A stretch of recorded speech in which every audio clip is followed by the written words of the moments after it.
We are ready. We are at the border. We have more than 40 trucks waiting by the border, along with plenty of other humanitarian agencies who also have high numbers of trucks that are waiting outside.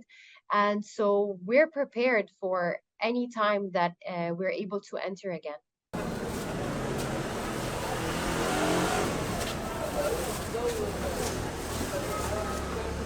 We've been providing wheat flour to bakeries. The bakeries are producing fresh bread that then gets distributed to the UN shelters for the displaced people in the shelters. We started off with almost 23 bakeries that we're working with to deliver food for the people in shelters. Right now, only 4 are able to operate. And so the majority of them can no longer operate because they've run out of fuel. They do not have enough power to get the machines working. And unfortunately, some were also hit. And so with this, the collapse of essential infrastructure, the lack of fuel to make sure that the machines are running, it's really making a situation that is already catastrophic worse.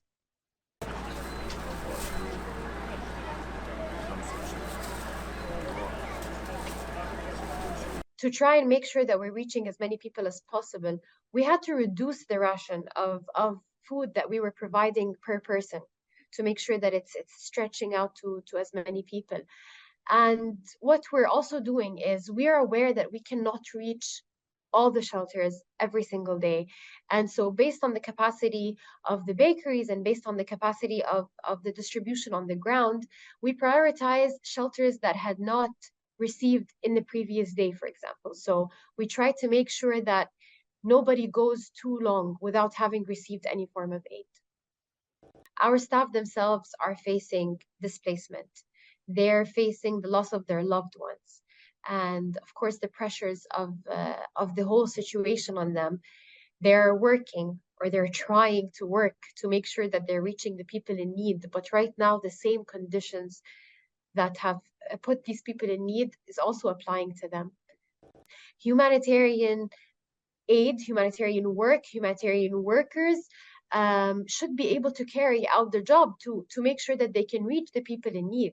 That's, of course, not to mention how essential it is that civilians must be protected and the essential infrastructure, so their hospitals, the bakeries, these all must be protected.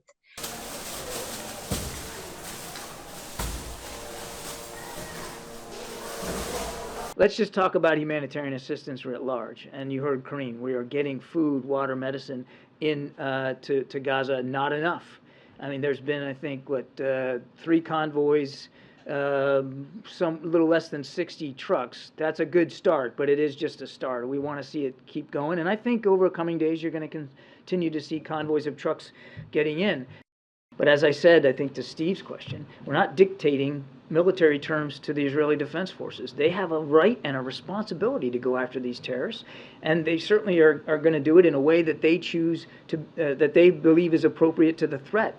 We're definitely going to support them in terms of providing the capabilities for them to continue to prosecute Hamas terrorists. In fact, security assistance has continued to flow over the course of the weekend, and it will. But we're not dictating terms to them. We have seen no indications as of today that any of the trucks that Karine talked about, any of the material in those trucks, have been diverted to Hamas or been absconded by Hamas. That, in fact, every indication that we have is that it has, in fact, gone to the Palestinian people who are in desperate need for it. I would remind folks that we have trusted partners on the ground, humanitarian aid organizations, and of course the UN Relief Agency is on the ground, and they very much are taking a personal stake, a professional personal stake, in making sure that that aid is getting where it's needed.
I